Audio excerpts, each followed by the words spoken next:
ನಿನಗಾಗಿ ಒಲವಿನ ರಾಗ ಮೈಕೊರೆಯುವ ಚಳಿ ಇದ್ದರೂ ಕೂಡ ಸ್ಮಶಾನದಲ್ಲಿ ದಗದಗನೆ ಹುರಿಯುತ್ತಿದ್ದ ಚಿತೆಯ ಎದುರು ಅವಳು ಕಲ್ಲಾಗಿ ಕುಳಿತಿದ್ಲು. ಕಣ್ಣೀರೆಲ್ಲ ಬತ್ತಿ ಹೋಗಿತ್ತು. ಸುತ್ತಲೂ ದಟ್ಟವಾದ ಮೌನ ಆವರಿಸಿತು. ಅವಳ ಪಕ್ಕದಲ್ಲಿ ಕೈ ಹಿಡಿದು ಸಮಾಧಾನ ಮಾಡಲು ಯಾರೂ ಇಲ್ಲ. ಹಾಗಂತ ಅವಳಿಗೆ ಈ ಪ್ರಪಂಚದಲ್ಲಿ ಯಾರೂ ಇಲ್ಲ ಅಂತ ಅಲ್ಲ. ತಾಯಿಯ ಕಡೆಯ ದೊಡ್ಡ ಸಂಬಂಧಿಕರ ದಂಡೇ ಇದೆ. ಆದರೆ ಇಂದು ಅವರೆಲ್ಲರೂ ಅವಳನ್ನು ಅನಾಥೆಯಂತೆ ಬಿಟ್ಟು ಹೋಗಿದ್ರು. ಅದಕ್ಕೆ ಕಾರಣ ಅವಳ ಒಡಲಲ್ಲಿ ಬೆಳೆದಿದ್ದ ಆ ಒಂದು ಜೀವ. ಅವಳ ತಾಯಿ ಸಾವಿತ್ರಿಯ ಶವಕ್ಕೆ ಅಗ್ನಿಸ್ಪರ್ಶ ಮಾಡಿದ ಮಾವಂದಿರು ಅವಳಿಗೆ ಮನಸ್ಸಿಗೆ ಬಂದಂತೆ ನಿಂದಿಸಿ, ಕುಲಕ್ಕೆ ಒಂದು ರೀತಿ ಕೆಟ್ಟವಳು ನೀನು ಎಂದು ಶಪಿಸಿ ತಮ್ಮ ಕರ್ತವ್ಯ ಮುಗಿಯಿತೆಂಬಂತೆ ಹೊರಟು ಹೋಗ್ತಾರೆ. ಈಗ ಈ ಜನರಿಲ್ಲದ ಜಾಗದಲ್ಲಿ ಉಳಿದಿರುವುದು ಅವಳು ಮತ್ತು ಅವಳ ಗರ್ಭದಲ್ಲಿ ಬೆಚ್ಚಗೆ ಮಲಗಿರುವ ಮುಗ್ಧ ಕಂದಮ್ಮ ಮಾತ್ರ. ಅವಳಿಗೆ ಇನ್ನೂ ಮದುವೆಯಾಗಿಲ್ಲ. ಪ್ರೀತಿಸಿದ ಹುಡುಗ ಶ್ರೇಯಸ್ ಎಲ್ಲರ ಎದುರು ಅವಳ ಕೈಬಿಟ್ಟು, ನನ್ನ ನಂಬಿಕೆಗೆ ದ್ರೋಹ ಬಗೆದ ಮೋಸಗಾತಿ ನೀನು, ನಿನ್ನ ಮುಖ ನೋಡುವುದೇ ಅಸಹ್ಯ ಎಂದು ಉಗುಳಿ ಅಲ್ಲಿಂದ ಹೊರಟು ಹೋಗಿದ್ದ. ಯಾಕಂದ್ರೆ ಅವಳ ಹೊಟ್ಟೆಯಲ್ಲಿರುವಂತಹ ಮಗುವಿಗೆ ಅವನು ಕಾರಣನಾಗಿರ್ಲಿಲ್ವಂತೆ. ನಿನ್ನೆಯಷ್ಟೇ ತಾಯಿಯ ಸಾವಿಗೆ ಕಣ್ಣೀರಿಡ್ತಿದ್ದ ಊರಿನ ಜನ ಇಂದು ಅವಳ ತಲೆ ಸುತ್ತಿ ಬಿದ್ದಾಗ ವೈದ್ಯರು ಮೇಘನಾ ಗರ್ಭಿಣಿಯಾಗಿದ್ದಾಳೆ ಅಂತ ಹೇಳಿದ ತಕ್ಷಣ ದೆವ್ವವನ್ನ ನೋಡಿದಂತೆ ನೋಡತೊಡಗಿದ್ರು. ಬದುಕಿರುವ ಹೆಣ್ಣನ್ನ ಮಾತಿನಲ್ಲೇ ಕುಟ್ಟಿ ಕುಟ್ಟಿ ಹೆಣಕ್ಕೆ ಬೆಂಕಿ ಇಟ್ಟ ಜಾಗ ಖಾಲಿ ಮಾಡಿದ್ರು. ಮೇಘನಾಳಿಗೆ ಅಳು ಬರುತ್ತಿರಲಿಲ್ಲ. ತನ್ನ ಪ್ರಾಣವಾಗಿದ್ದ ತಾಯಿಯನ್ನ ಕಳೆದುಕೊಂಡ ನೋವಿನ ಮಧ್ಯೆ ತಾಯ್ತನದ ಆಯಾಸದಿಂದ ಅವಳಿಗೆ ಮತ್ತೆ ತಲೆ ಸುತ್ತಿದಂತಾಗಿ ಅಲ್ಲೇ ಪ್ರಜ್ಞೆ ಕಳೆದುಕೊಂಡು ಬಿದ್ದಿರ್ತಾಳೆ. ಅದೇ ಸಮಯದಲ್ಲಿ ಅವಳ ಈ ಸ್ಥಿತಿಗೆ ಕಾರಣನಾದ ಆ ಮಹಾನುಭಾವ ಮುಂಬೈನ ಐಷಾರಾಮಿ ಮಾಲ್ ಒಂದರಲ್ಲಿ ತನ್ನ ಪತ್ನಿಯ ಜೊತೆ ವೀಕೆಂಡ್ ಶಾಪಿಂಗ್ನಲ್ಲಿ ತುಂಬಾ ಬ್ಯುಸಿಯಾಗಿದ್ದ.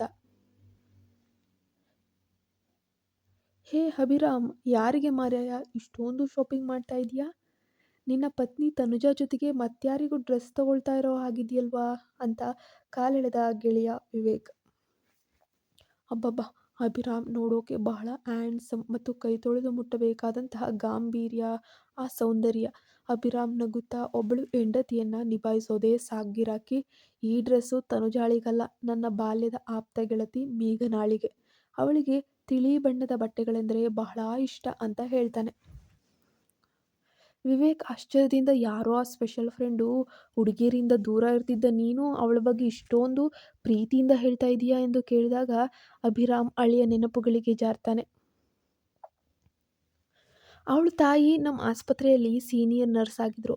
ಮೇಘನಾ ನನಗಿಂತ ಒಂದು 7 ರಿಂದ 8 ವರ್ಷ ಚಿಕ್ಕವಳು. ಆದರೆ ತುಂಬ ತುಂಟಿ, ನಾಟಿ ಗರ್ಲ್. ನಾನು ಗಂಭೀರವಾಗಿ ಫೈಲ್ ನೋಡ್ತಾ ಕೂತಿದ್ರೆ ನನ್ನ ರೂಮಿಗೆ ಬಂದು ಫೋನಿನ ತರಹ ಸನ್ನೆ ಮಾಡಿ, ಹಲೋ ಡಾಕ್ಟರ್ ಅಭಿರಾಮ್, ನಾನು ನಿಮ್ಮ ಮಚ್ಚ ಮೇಘನಾ ಮಾತಾಡ್ತಾ ಇರೋದು, ನನಗೊಂದು ಹೆಲ್ಪ್ ಬೇಕು ಅಂತ ಹಠ ಮಾಡ್ತಾ ಇದ್ಲು. ಕಾಲೇಜಿಗೆ ಬಂಕ್ ಹಾಕಿಸಿ ಸಿಕ್ಬಿದ್ದಾಗ ನನ್ನದೇ ಪೇರೆಂಟ್ಸ್ ಜಾಗದಲ್ಲಿ ಕರೆದುಕೊಂಡು ಹೋಗಿ ಪ್ರಿನ್ಸಿಪಲ್ ಎದುರು ನಿಲ್ಲಿಸಿದ್ಲು. ತುಂಬ ಚೂಟಿ ಮತ್ತು ತುಂಬ ಮುಗ್ಧ ಹುಡುಗಿ ಅವಳು ಎಂದು ಮುಗುಳ್ನಗ್ತಾ ಇದ್ದ. ಅದನ್ನ ಕೇಳಿದ ವಿವೇಕ್, ಏಯ್, ಮದುವೆಯಾಗಿ ಸುಮಾರು 3 ವರ್ಷ ತುಂಬಿತು ಕಣೋ, ಆದರೂ ಕೂಡ ನಿನ್ನ ಹೆಂಡತಿ ತನುಜಾ ಬಗ್ಗೆ ಒಂದಿನಾನು ಇಷ್ಟು ಖುಷಿಯಿಂದ ಒಟ ಅಂತ ಮಾತಾಡಲೇ ಇಲ್ಲ. ಆದರೆ ಈ ಮೇಘನಾ ಯಾರು, ಇವಳ ಬಗ್ಗೆ ಇಡೀ ಪುರಾಣವನ್ನೇ ಹೇಳ್ತೀಯಲ್ಲಪ್ಪ ಎಂದಾಗ ಅಭಿರಾಮ್ ಮುಖ ಬೆಚ್ಚಗಾಗೋಯ್ತು. ಹಾಗೇನಿಲ್ಲ, ಅವಳು ಕೇವಲ ಸ್ನೇಹಿತೆ ಅಷ್ಟೇ. ಇನ್ನು ತನುಜ ಸ್ವಭಾವ ನಿನಗೂ ಗೊತ್ತಲ್ವಾ, ಸದಾ ಸಿಡುಕುತನ, ಅನುಮಾನ, ದೊಡ್ಡ ಶ್ರೀಮಂತರ ಮನೆ ಹುಡುಗಿ ನೋಡಿ ಅಂತ ನನ್ನ ತಂದೆ ಹಠ ಮಾಡಿ ಮದುವೆ ಮಾಡಿಸ್ಬಿಟ್ರು. ನಾನೇ ಪ್ರತಿಯೊಂದಕ್ಕೂ ಹೊಂದ್ಕೊಂಡು ಹೋಗ್ತಾ ಇದ್ದೀನಿ ಅಷ್ಟೆ ಅಂತ ಹೇಳಿ ನಿಟ್ಟುಸಿರನ್ನ ಬಿಡ್ತಾನೆ. ಮರುದಿನ ಮುಂಜಾನೆ ಮೇಘನಾಳಿಗೆ ಎಚ್ಚರವಾದಾಗ ತಾಯಿಯ ಚಿತೆ ಸಂಪೂರ್ಣ ಬೂದಿಯಾಗಿ ಹೋಗಿತ್ತು. ಆ ಬೂದಿಯನ್ನ ತನ್ನ ಸೆರಗಿನಲ್ಲಿ ತುಂಬಿಕೊಂಡು ಮನೆಗೆ ಬಂದವಳು ತಾಯಿಯ ಫೋಟೋ ಎದುರು ಜೋಪಾನವಾಗಿ ಇಟ್ಟು ಕಣ್ಣೀರಿಟ್ಲು. ಹೊಟ್ಟೆಯನ್ನ ಸವರಿಕೊಳ್ಳುತ್ತಾ, ಈ ಮಗು ಇಲ್ಲದಿದ್ದರೆ ನಾನು ನಿನ್ನೆಯೇ ಅಮ್ಮನ ಜೊತೆ ಚಿತೆ ಹತ್ತಾ ಇದ್ದೆ ಅಂತ ಅಂದ್ಕೊಂತಾಳೆ. ಸಹಾಯಕ್ಕಾಗಿ ಪ್ರೇಮಿ ಶ್ರೇಯಸ್ಗೆ ಕರೆ ಮಾಡಿದಾಗ ಅವನು ಫೋನನ್ನು ತೆಗೆದು, ಇನ್ನೊಮ್ಮೆ ಏನಾದರೂ ನನಗೆ ಫೋನ್ ಮಾಡಬೇಡ, ನಡತೆಗೆಟ್ಟವಳೆ, ಏನಾದರೂ ಮಾಡ್ಕೊಂಡು ಹೋಗು, ನನ್ಗ್ಯಾಕೆ ಕಾಲ್ ಮಾಡ್ತೀಯ ನೀನು, ನಿಮ್ಮಮ್ಮನ ಹಾಗೆ ನೀನು ಯಾರದೋ ಪಾಪದ ಹೊರೆಯನ್ನೇ ಹೊರ್ತಾ ಇದೀಯ, ಶಬಾಷ್ ಎಂದು ಅರಚಿದ್ದ. ಮೇಘನಾ ಸಿಟ್ಟಿನಿಂದ, ಬಾಯಿ ಮುಚ್ಚು ಶ್ರೇಯಸ್, ನನ್ನ ತಾಯಿಯ ಬಗ್ಗೆ ಮಾತನಾಡುವಂತಹ ಯೋಗ್ಯತೆ ನಿಮ್ಗ್ಯಾರಿಗೂ ಇಲ್ಲ, ನಿನಗೂ ಇಲ್ಲ. ನಾನು ನಿನ್ನ ಕಾಲಿಗೆ ಬಿದ್ದು ಪ್ರೀತಿ ಭಿಕ್ಷೆ ಬೇಡಿರಲಿಲ್ಲ. ನೀನೇ ನನ್ನ ಹಿಂದೆ ಬಿದ್ದದ್ದು ಎನ್ನುವಷ್ಟರಲ್ಲಿ ಅವನು ಕರೆಯನ್ನು ಪಟ್ ಅಂತ ಕಟ್ ಮಾಡೇ ಬಿಟ್ಟ. ಅತ್ತ ಶ್ರೇಯಸ್ ತನ್ನ ಕೋಣೆಯಲ್ಲಿ ಅವಳ ಫೋಟೋಗಳನ್ನು ನೋಡಿ ಕಣ್ಣೀರಿಡ್ತಿದ್ದ. 16ನೇ ವಯಸ್ಸಿನಿಂದ ಅವಳನ್ನು ಪ್ರೀತಿಸಿ ವಿದೇಶಕ್ಕೆ ಓದಲು ಹೋಗುವಾಗ ಅವಳಿಂದ ಆಣೆ ಮಾಡಿಸಿಕೊಂಡಿದ್ದವನಿಗೆ ಅವಳ ಗರ್ಭಧಾರಣೆಯ ಸುದ್ದಿ ಇಡೀ ಶಾಪದಂತೆ ತಗುಲಿತ್ತು. ಬೇರೆ ದಾರಿ ಇಲ್ಲದೆ ತನ್ನ ಹೆತ್ತವರ ಮಾತಿಗೆ ಒಪ್ಪಿ ಬೇರೆ ಮದುವೆಯಾಗಲು ಸಿದ್ಧನಾಗ್ತಾನೆ. ಇತ್ತ ಮೇಘನಾಳಿಗೆ ಮುಂದೇನು ಮಾಡಬೇಕೆಂದು ತೋಚದಿದ್ದಾಗ ಅವಳಿಗೆ ನೆನಪಾಗಿದ್ದು ಬಾಲ್ಯದ ಗೆಳೆಯ ಡಾಕ್ಟರ್ ಅಭಿರಾಮ್. ಅವನ ಫೋನ್ಗೆ ಕರೆ ಮಾಡಿದರೆ ಸ್ವಿಚ್ ಆಫ್ ಬರ್ತಾ ಇತ್ತು. ಧೈರ್ಯ ಮಾಡಿ ಅವನ ಮನೆಗೆ ಹೋದ್ಲು. ಅಲ್ಲಿ ಅವನ ಪತ್ನಿ ತನುಜ ಮಾತ್ರ ಇದ್ಲು. ಮೇಘನ ಅಳುತ್ತಾ, ತನುಜ ಅಕ್ಕ, ನಮ್ಮಮ್ಮ ತೀರಿಕೊಂಡ್ರು, ನನಗೆ ಈಗ ಯಾರೂ ಇಲ್ಲ, ಅಭಿರಾಮ್ ಸರ್ ಎಲ್ಲಿದ್ದಾರೆ ಅಂತ ಕೇಳಿದ್ಲು. ತನುಜ ಅಸಡ್ಡೆಯಿಂದ ಅವರು ಮೆಡಿಕಲ್ ಕಾನ್ಫರೆನ್ಸ್ಗೆ ಹೋಗಿದ್ದಾರೆ, ನಿನ್ನ ಕಷ್ಟಕ್ಕೆ ಇರಲಿ, ಈ 5,000 ಇಟ್ಕೋ, ಅವ್ರು ಬಂದಮೇಲೆ ಆಸ್ಪತ್ರೆಯ ಹಣ ಕೊಡಿಸ್ತಾರೆ, ಅದನ್ನು ತಗೊಂಡು ಎಲ್ಲಾದರೂ ದೂರ ಹೊರಟೋಗು ಅಂತ ದುಡ್ಡನ್ನು ಚಾಚಿದ್ಲು. ಆಗ ಮೇಘನ ತಲೆ ತಗ್ಗಿಸಿ, ಅಕ್ಕ, ನಾನು 1.5 ತಿಂಗಳ ಗರ್ಭಿಣಿ ಎಂಬ ಸತ್ಯವನ್ನು ಬಿಚ್ಚಿಟ್ಲು. ಅದನ್ನು ಕೇಳಿ ತನುಜ ಫುಲ್ ಶಾಕ್ ಆಗಿಬಿಟ್ಲು. ಅಯ್ಯೋ, ಏನು ಮಾತಾಡ್ತಾ ಇದೆಯಾ ಅಂತ ಕಿರ್ಚಿದ್ಲು. ಆದರೆ ಅದೇ ಸಮಯದಲ್ಲಿ ತನುಜಾಳ ಕೈಯಲ್ಲಿದ್ದ ಪ್ರೆಗ್ನೆನ್ಸಿ ಕಿಟ್ನಲ್ಲಿಯೂ 2 ಕೆಂಪು ಗೆರೆಗಳು ಮೂಡಿದ್ವು. ಹೌದು, ತನುಜ ಕೂಡ ಗರ್ಭಿಣಿಯಾಗಿದ್ಲು. ಈ ವಿಷಯವನ್ನು ಅಭಿರಾಮ್ಗೆ ತಿಳಿಸಿದಾಗ ಅವನು ಫೋನ್ನಲ್ಲಿ ಅಪಾರ ಸಂತೋಷವನ್ನು ಕೂಡ ವ್ಯಕ್ತಪಡಿಸ್ತಾರೆ. ನಿಮಗೆ ಪಾತ್ರದ ಪರಿಚಯವನ್ನು ಸಣ್ಣದಾಗಿ ಮಾಡಿಕೊಡ್ತೀನಿ. ಮೇಘನ ಸ್ವಾಭಿಮಾನಿ, ಮುಗ್ಧ ಹಾಗೂ ಚೂಟಿ ಹುಡುಗಿ. ತಂದೆ ಇಲ್ಲದೆ ಬೆಳೆದವಳು, ಈಗ ತಾಯಿಯನ್ನು ಕಳೆದುಕೊಂಡು ಅನಾಥೆಯಾಗಿ ನಿಂತಿರುವಂಥವಳು. ಶ್ರೇಯಸ್ ಮೇಘನಾಳನ್ನು ಪ್ರಾಣಕ್ಕಿಂತ ಹೆಚ್ಚಾಗಿ ಪ್ರೀತಿಸಿದವರು, ಆದರೆ ಪರಿಸ್ಥಿತಿಯ ಕೈಗೊಂಬೆಯಾಗಿ ಅವಳನ್ನು ಈ ಕ್ಷಣದಲ್ಲಿ ದ್ವೇಷ ಮಾಡ್ತಿರುವಂತಹ ವ್ಯಕ್ತಿ. ಡಾಕ್ಟರ್ ಅಭಿರಾಮ್ ಮಕ್ಕಳ ತಜ್ಞ, ಸೌಮ್ಯ ಸ್ವಭಾವದವನು, ಮೇಘನಾಳ ಹಿತೈಷಿ. ತನುಜ ಅಭಿರಾಮ್ ಪತ್ನಿ, ಮುಂಗೋಪಿ ಹಾಗೂ ಅಹಂಕಾರಿ ಹೆಣ್ಣು, ಆದರೆ ಈಗ ತಾನು ತಾಯಿಯಾಗುತ್ತಿರುವವಳು.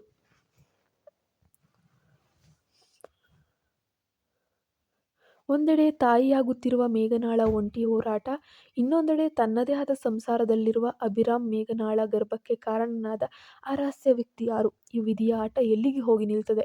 ಕೆಲವೊಮ್ಮೆ ಕಣ್ಣಿಗೆ ಕಾಣುವುದೆಲ್ಲವೂ ನಿಜವಲ್ಲ. ಸತ್ಯದ ಮುಖವಾಡ ಕಳಚಿದಾಗ ಯಾರು ದೋಷಿ, ಯಾರು ನಿರ್ದೋಷಿ ಅನ್ನುವಂಥದ್ದು ಕಾಲದ ಚಕ್ರದಲ್ಲಿ ಸಾಬೀತಾಗುವಂಥದ್ದು.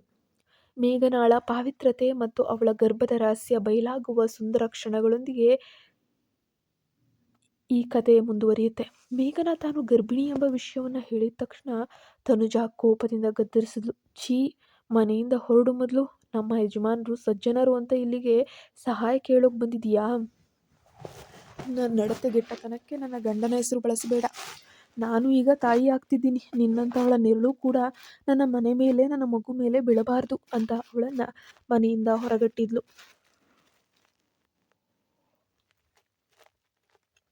ಮೇಘನ ಬೇರೆ ದಾರಿ ಇಲ್ಲದೆ ತನ್ನ ಹಳೆಯ ಬಾಡಿಗೆ ಮನೆಗೆ ವಾಪಸ್ ಬಂದು ಕಣ್ಣೀರಿಡುತ್ತಾ ಮೂಲೆ ಹಿಡಿದು ಕುಳಿತುಕೊಂಡ್ಬಿಟ್ಲು. ಆದರೆ ಇಡೀ ಊರು ಅವಳನ್ನು ಕಸದಂತೆ ನೋಡ್ತಿತ್ತು. 3 ದಿನಗಳ ನಂತರ ಡಾಕ್ಟರ್ ಅಭಿರಾಮ್ ಮೆಡಿಕಲ್ ಕಾನ್ಫರೆನ್ಸ್ನೆಲ್ಲ ಮುಗಿಸಿ ಮನೆಗೆ ವಾಪಸ್ ಬರ್ತಾರೆ. ಬಂದ ತಕ್ಷಣ ತನುಜಾ ತಾನು ಗರ್ಭಿಣಿಯಾಗಿರುವಂತಹ ಸಿಹಿ ಸುದ್ದಿಯನ್ನು ನೀಡಿದ್ಲು. ಅಭಿರಾಮ್ಗೆ ಆನಂದ ತಡೆಯಲಾಗಲಿಲ್ಲ. ಆದರೆ ಮಾತಿನ ಮಧ್ಯೆ ತನುಜಾ, ನಿಮ್ಮ ಮುದ್ದಿನ ನರ್ಸ್ ಮಗಳು ಮೇಘನ ಬಂದಿದ್ಲು. ಮದುವೆಗೆ ಮುಂಚೆನೇ ಗರ್ಭಿಣಿಯಾಗಿದ್ದಾಳಂತೆ. ಅದಕ್ಕೆ ಅವಳನ್ನು ಬೈದು ಕಳಿಸಿಬಿಟ್ಟೆ ಎಂದಾಗ ಅಭಿರಾಮ್ನ ಮುಖದ ಮೇಲಿನ ನಗು ಮಂಗಮಾಯವಾಗಿ ಒಂದು ರೀತಿಯ ತಲೆಯ ಮೇಲೆ ಬಂಡೆನೇ ಬೀಳ್ತು ಅನ್ನೋ ಥರ ಆಘಾತ ಆವರಿಸ್ತು. ಏನೋ, ಮೇಘನ ಗರ್ಭಿಣಿನ? ತನುಜಾ, ನೀನು ಅವಳಿಗೆ ಬೈದು ಕಳಿಸಿದ್ಯಾ? ನಿನಗೆ ಸತ್ಯ ಗೊತ್ತಿಲ್ಲ ಎಂದು ಅಭಿರಾಮ್ ಜೋರಾಗಿ ಕಿರಿಚಿದ. ರಹಸ್ಯದ ಮುಖವಾಡ ಕಳಚಿದಾಗ ಅಭಿರಾಮ್ ತಕ್ಷಣ ಕಾರನ್ನು ತೆಗೆದುಕೊಂಡು ಮೇಘನಾಳ ಮನೆಗೆ ಧಾವಿಸಿದ. ಜೊತೆಗೆ ಶ್ರೇಯಸ್ ಮತ್ತು ಅವನ ಹೆತ್ತವರನ್ನು ಅಲ್ಲಿಗೆ ಬರುವಂತೆ ಫೋನ್ ಮಾಡಿ ಕರೆಸಿದ. ಮೇಘನಾಳ ಮಾವಂದಿರು ಕೂಡ ಅಲ್ಲಿಗೆ ಜಮಾಯಿಸಿದ್ರು. ಎಲ್ಲರ ಎದುರು ಶ್ರೇಯಸ್, ಅಭಿರಾಮ್ ಸರ್ ಅವರ ಪರವಾಗಿ ಮಾತನಾಡಬೇಡಿ, ಅವಳು ನನಗೆ ದ್ರೋಹ ಮಾಡಿದ್ದಾಳೆ, ಈ ಮಗುವಿನ ಅಪ್ಪ ಯಾರು ಅಂತ ಅವಳು ಹೇಳ್ತಾನೆ ಇಲ್ಲ ಅಂತ ಹೇಳಿ ಆಕ್ರೋಶವನ್ನು ಹೊರಹಾಕ್ತಾನೆ ಆ ಹುಡುಗ.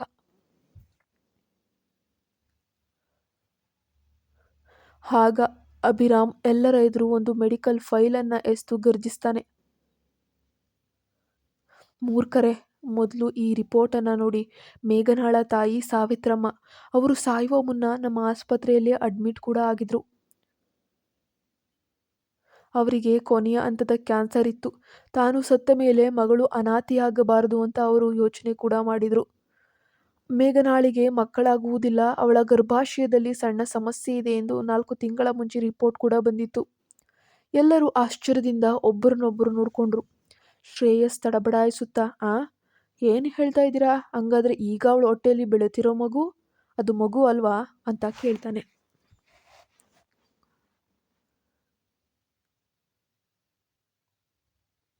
ಅಭಿರಾಮ್ ಮೇಘನಾಳ ಹತ್ರ ಬಂದು ಅವಳ ತಲೆಯ ಮೇಲೆ ಕೈ ಇಟ್ಟು ಹೆಮ್ಮೆಯಿಂದ ಹೇಳ್ತಾನೆ, ಇದು ಯಾರೋ ಮಾಡಿದ ಪಾಪದ ಶಿಶುವಲ್ಲ. ಆಸ್ಪತ್ರೆಗೆ ಅತ್ಯಂತ ಕಠಿಣ ಪರಿಸ್ಥಿತಿಯಲ್ಲಿ ದಾಖಲಾಗಿದ್ದ ಅನಾಥ ಗರ್ಭಿಣಿ ಹೆಣ್ಣೊಬ್ಬಳು ಹೆರಿಗೆ ಸಮಯದಲ್ಲಿ ತೀರ್ಕೊಂಡ್ಳು. ಆಕೆಯ ಮಗುವನ್ನ ಕಾನೂನುಬದ್ಧವಾಗಿ ದತ್ತು ಪಡೆಯಲು IVF ಮೂಲಕ ಮೇಘನಾ ಮತ್ತು ಸಾವಿತ್ರಮ್ಮ ಮೊದಲೇ ಅರ್ಜಿ ಹಾಕಿದ್ರು. ತಾಯಿ ಸಾಯುವ ಮುನ್ನ ಆ ಮುಗ್ಧ ಮಗುವನ್ನ ಮೇಘನಾಳ ಒಡಲಿಗೆ ಸೇರಿಸುವ ಪ್ರಕ್ರಿಯೆ ಕಾನೂನುಬದ್ಧವಾಗಿ ನಡೆದಿತ್ತು. ಮೇಘನಾ ಕೇವಲ ಆ ಮಗುವಿಗೆ ಜನ್ಮ ನೀಡುತ್ತಿಲ್ಲ, ಒಬ್ಬ ಅನಾಥ ಮಗುವಿಗೆ ತಾಯಿ ಆಗ್ತಾ ಇದ್ದಾಳೆ. ಅಭಿರಾಮ್ ಮಾತುಗಳನ್ನ ಕೇಳಿದ ತಕ್ಷಣ ಇಡೀ ಜಗತ್ತೇ ಸ್ತಬ್ಧವಾಗಿ ಹೋಯಿತು. ಶ್ರೇಯಸ್ನ ಕಾಲ ಕೆಳಗಿನ ಭೂಮಿ ಕುಸಿದಂಗಾಯಿತು. ತಾನು ಪ್ರಾಣಕ್ಕಿಂತ ಹೆಚ್ಚಾಗಿ ಪ್ರೀತಿಸಿದ ಹುಡುಗಿಯ ಪಾವಿತ್ರತೆಯನ್ನ ಸಂಶಯಿಸಿ ಅವಳನ್ನ ಇಡೀ ಊರಿನ ಮುಂದೆ ಪಾಪಿ, ನೀಚ ಕೆಲಸ ಮಾಡಿದವಳು, ಕೆಟ್ಟವಳು ಅಂತ ಕರೆದಿದ್ದಕ್ಕೆ ಅವನಿಗೆ ಅತಿಯಾದ ಪಶ್ಚಾತ್ತಾಪ ಕೂಡ ಆಯಿತು. ಶ್ರೇಯಸ್ ಕಣ್ಣೀರನ್ನ ಹಾಕುತ್ತಾ ಮೇಘನಾಳ ಕಾಲಿಗೆ ಬೀಳ್ತಾನೆ. ನನ್ನ ಕ್ಷಮಿಸಿಬಿಡು ಚೇತು, ನಿನ್ನ ತಾಯ್ತನದ ಮಹತ್ವದ ನಿರ್ಧಾರವನ್ನ ತಿಳಿಯದೆ ನಾನು ನಿನಗೆ ದ್ರೋಹ ಮಾಡಿಬಿಟ್ಟೆ. ನಿನ್ನ ಪ್ರೀತಿಯನ್ನ ಅರ್ಥ ಮಾಡಿಕೊಳ್ಳದೆ ನಾನು ಬದುಕಿದ್ದು ಸತ್ತಂತೆ ಎಂದು ಬಿಕ್ಕಿ ಬಿಕ್ಕಿ ಅತ್ತನು. ಮಾವಂದಿರು ಮತ್ತು ಊರಿನ ಜನ ತಲೆ ತಗ್ಗಿಸಿ ಅಲ್ಲಿಂದ ಜಾಗ ಖಾಲಿ ಮಾಡಿದ್ರು. ಮನೆಗೆ ಬಂದ ತನುಜಾ ಕೂಡ ತನ್ನ ತಪ್ಪು ಅರಿತು ಮೇಘನಾಳ ಬಳಿ ಕ್ಷಮೆ ಕೇಳ್ತಾನೆ. ಮೇಘನಾ ನಿಧಾನವಾಗಿ ಶ್ರೇಯಸ್ನನ್ನ ಎಬ್ಬಿಸಿ ಅವನ ಕಣ್ಣೀರನ್ನ ಒರೆಸಿದ್ಲು. ನನ್ನ ಅಮ್ಮನ ಸಂಸ್ಕಾರದ ಮೇಲೆ ನನಗೆ ನಂಬಿಕೆ ಇತ್ತು. ಶ್ರೇಯಸ್, ನೀನು ನನ್ನನ್ನು ದ್ವೇಷಿಸಿದಾಗಲೂ ನಾನು ನಿನ್ನನ್ನು ದ್ವೇಷಿಸಲಿಲ್ಲ. ಯಾಕಂದರೆ ಈ ಮಗು ನನ್ನ ಬದುಕಿಗೆ ಬಂದ ಮೇಲೆ ನನಗೆ ಯಾರ ಮೇಲೆಯೂ ಕೂಡ ಕೋಪ ಉಳಿದಿಲ್ಲ ಎಂದು ಮುಗುಳ್ನಗ್ತಾಳೆ. ಅಭಿರಾಮ್ ಮತ್ತು ತನುಜಾ ಮುಂದೆ ನಿಂತು ಶ್ರೇಯಸ್ ಮತ್ತು ಮೇಘನಾಳ ಮದುವೆಯನ್ನ ಅತ್ಯಂತ ವೈಭವದಿಂದ ನೆರವೇರಿಸಿಕೊಡ್ತಾರೆ. ಶ್ರೇಯಸ್ ಆ ಮಗುವನ್ನ ತನ್ನ ಸ್ವಂತ ಮಗುವಿಗಿಂತ ಹೆಚ್ಚಾಗಿ ಪ್ರೀತಿಸುವುದಾಗಿ ಇಡೀ ಸಮಾಜದ ಮುಂದೆ ಮತ್ತು ಅಭಿರಾಮ್ನ ಮುಂದೆ ಪ್ರಮಾಣವನ್ನ ಮಾಡ್ತಾನೆ. ಒಂದು ಕಾಲದಲ್ಲಿ ಸ್ಮಶಾನದ ಬೂದಿಯ ನಡುವೆ ಅನಾಥೆಯಾಗಿ ನಿಂತಿದ್ದ ಮೇಘನಾಳ ಬಾಳಿನಲ್ಲಿ ಇಂದು ಪ್ರೀತಿಯ ದೀಪ ಬೆಳಗಿತ್ತು. ಅವಳ ತ್ಯಾಗ, ತಾಯ್ತನಕ್ಕೆ ವಿಧಿಯೇ ತಲೆಬಾಗಿ ನಿಮಗಾಗಿ ಆಡಿದ ಹಾಡೊಂದನ್ನ ಎಂಬ ಒಲವಿನ ರಾಗವನ್ನ ಸುಂದರವಾಗಿ ಮುಕ್ತಾಯಗೊಳಿಸಿತು. ಧನ್ಯವಾದ. ನಮ್ಮ ಚಾನಲ್ಗೆ ಸಬ್ಸ್ಕ್ರೈಬ್ ಆಗಿ ಸಪೋರ್ಟ್ ಮಾಡಿ, ಕಥೆಯನ್ನು ಹೈಪ್ ಮಾಡಿ.